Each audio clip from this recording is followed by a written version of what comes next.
Estamos con Mariano Hamilton, periodista, escritor y investigador profundo de los masones argentinos. Con él vamos a hablar de su nuevo libro que se presenta esta tarde. Gracias por venir. No, por favor, gracias por invitarme. Bueno, ¿por qué los masones? ¿Por qué investigar sobre el movimiento masón? ¿Movimiento masón se puede decir bien? Sí, es una organización, es una organización discreta para definirla rápidamente. Fue algo que me atrapó hasta 30 años aproximadamente, que me empezó a interesar el tema, después empecé a visitar alguna literatura que hablaba del asunto y hace 3, 4 años me planteé como tratar de trabajar sobre la influencia de la masonería en políticas públicas en la Argentina. O sea, algo que no había sido demasiado visitado y que me parecía que había un espacio ahí donde poder trabajar. Primero tuve que ver si efectivamente esto que yo suponía había ocurrido y efectivamente pasó. Claro. La masonería participó en muchas políticas públicas, especialmente desde principios del siglo XIX a principios del siglo XX. Como en el resto del mundo, digamos. Como en el resto del mundo, claro. Exactamente. La masonería tiene un peso muy importante en esos años, en los 1800 y principios de 1800, 1900, y después fue perdiendo peso por diferentes cuestiones. ¿Y cuál se podría denominar que ha sido el plan estratégico de la masonería en la Argentina? Desde el 1800, desde la logia Lautaro de San Martín, claro, hasta el último presidente masón, que no sé a Justo. quién ubicás vos. Justo. Agustín P. Justo. Sí. No hubo una idea estratégica, sí hubo regido siempre por los principios de libertad, igualdad y fraternidad, que son los mismos de la Revolución Francesa, y han trabajado en diferentes aspectos, porque también hay que diferenciar, hay logias operativas y logias especulativas. Las logias operativas son, por ejemplo, la logia Lautaro, era una logia operativa que apuntaba a la independencia de la Argentina, en ese momento el Virreinato del Río de la Plata, de España. Y después tenés las logias especulativas, que son logias que se ocupan de cuestiones más filosóficas, teológicas, que trabajan desde otro lugar. La logia Lautaro fue una de ellas. Y después tenés la logia docente, que es otra logia operativa que trabajó para la promulgación de una ley de educación libre, laica, gratuita y obligatoria, que es la famosa Ley 1420. Hablándole a la gente que no tiene idea de qué son los masones, empecemos por definir qué es un masón. Bueno, es un masón que es una persona que se organiza en logias. Las logias están desparramadas por todo el país. Estábamos comentando antes de comenzar el programa que aquí en Rosario también hay diferentes templos y logias. Y trabajan bajo un concepto, vamos a llamarlo, liberales a la americana. Son no liberales en lo económico, son neoliberales a la americana. Estas imágenes, perdóname Mariano, estas imágenes que estamos viendo son de Buenos Aires. Son imágenes, sí, son imágenes, símbolos masónicos. De distintos lugares, de distintos templos masónicos. Ahí vemos, en las tenidas masónicas, siempre están con mandiles, que son una especie de mantelito como el que usan los camareros. Ajá. Bueno, es una parte, todo esto es parte de la iconografía masónica. De la simbología, perdón, te interrumpí, decía. Sí, no hay problema. No, decía que ser masón significa estar orientado hacia una apertura mental para discutir y que ingresen cualquier tema que a uno le interesa. Por ejemplo, hoy en las logias se está discutiendo bastante sobre la despenalización del aborto. Por supuesto hay posiciones encontradas, pero la masonería siempre tiende hacia esto que definimos libertad, igualdad y fraternidad. Entonces yo no tengo dudas de que se está inclinando la balanza hacia la despenalización del aborto, ¿no? Ah, bien. Hay algunos que sostuvieron que Kirchner era masón. No, Kirchner no era masón. Ajá. Y eso lo sabríamos porque otra de las cuestiones que hacen centrales de la masonería es que no se puede develar quién es masón mientras está vivo. Por eso, salvo que lo haga la propia persona, diga yo soy masón, pero vos no podés decir fulano es masón o mengano es masón. Entonces, por ejemplo, sabemos que Perón no era masón, Kirchner no era masón, Alfonsín no era masón, Frondizi no era masón, que son expresidentes que ya murieron y que no... Esto tiene que ver con el secretismo que se ha heredado de las épocas en que eran perseguidos, ¿no? Exactamente, fueron perseguidos durante centenares de años, básicamente por la iglesia y por las monarquías absolutistas. Fueron los que justamente les dieron muy mala prensa y los convirtieron en esta cosa medio demoníaca, que uno pensaba que en las tenidas masónicas se estaban por liberar todas las pestes que iban a inundar el mundo. Lejos está la masonería de ese lugar. La masonería es una organización progresista, insisto, con mucha influencia en el siglo XIX, menos influencia en el siglo XX y para mi gusto casi ninguna en el siglo XXI. ¿Qué condición hay que tener para ser masón? Ser hombre, básicamente.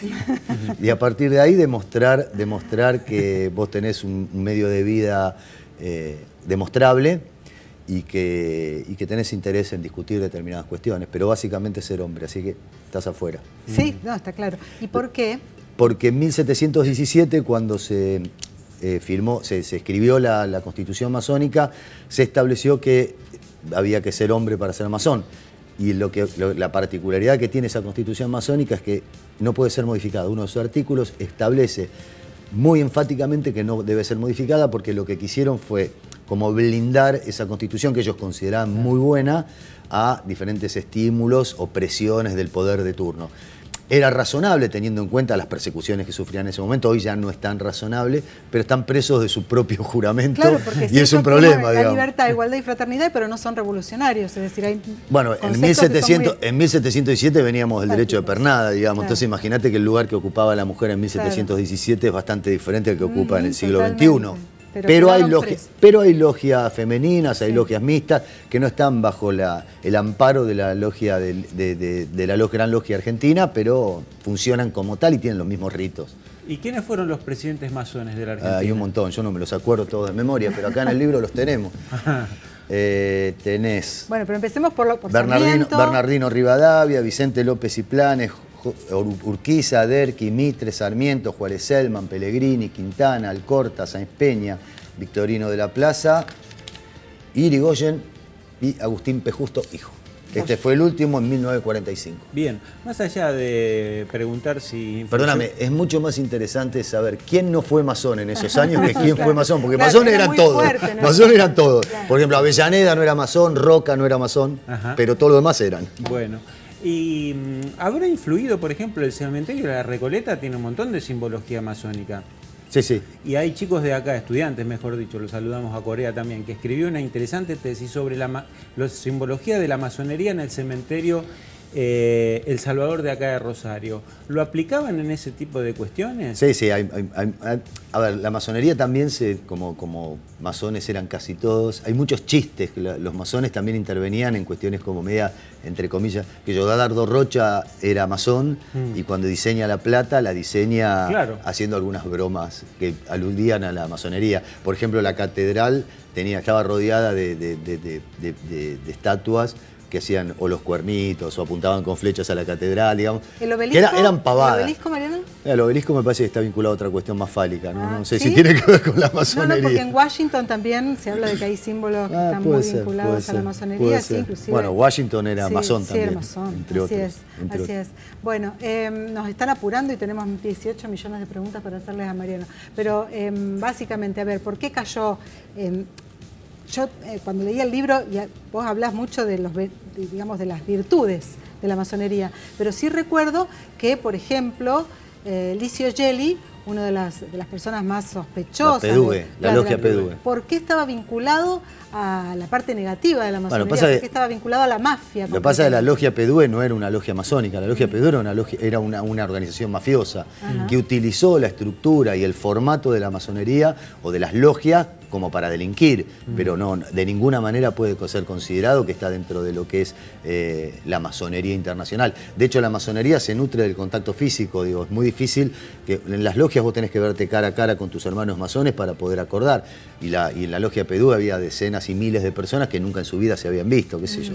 Entonces, era una organización que, insisto, tomaba el formato de la masonería o de las logias masónicas, pero para delinquir una organización mafiosa, no era lo que uno... Y después podemos criticar decenas de cosas de la masonería, el formato que tiene hoy la Argentina, el formato político, la estructura política de la Argentina, tiene mucho que ver con la batalla de Pavón, que es la batalla, para mi gusto, decisiva en la historia de la Argentina, que ocurrió en 1861. Y esa batalla es la que marca la supremacía de Buenos Aires sobre el interior, es aquella famosa batalla que Urquiza tenía ganada sobre Bartolomé Mitre, y finalmente cuando tiene que lanzar las tropas de infantería para barrer al ejército porteño, decide retirarse. Vaya uno a saber por qué, pero se supo por qué, porque después se fue a Entre Ríos, se encerró en el Palacio de San José a hacer negocios con la guerra del Paraguay y un montón de cuestiones, y nunca fue tocado por Buenos Aires, hasta que López Jordán lo mata, y ahí empieza Buenos Aires a intervenir en Entre Ríos. Digamos, hay acuerdos masónicos que han perdurado en el tiempo, Y lamentablemente, para mi gusto, porque también este libro es una visión personal, yo no pretendo ser objetivo, yo soy subjetivo 100%, tengo una posición política respecto de lo que cuento. Para mi gusto es la penosa y lamentable organización política que tenemos hoy con la supremacía de Buenos Aires sobre el interior. Ah, muy bien. Una voz porteña que diga esto acá en el Qué bueno, interior. ¿no? Que lo se ha dicho. La última, ¿por qué cayó?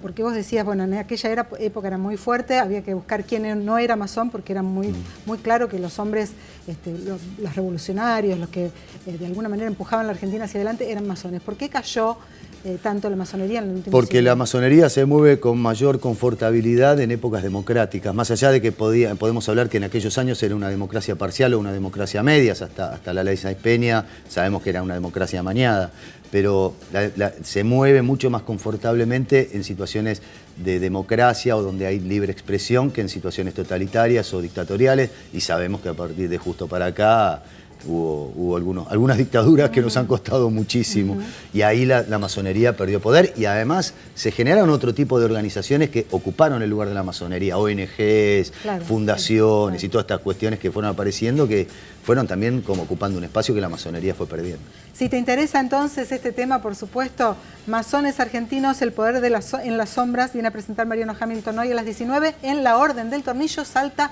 2250. Tenés que ir, le podés preguntar. Gracias por venir. No, por favor, les agradezco mucho y muy interesante la charla.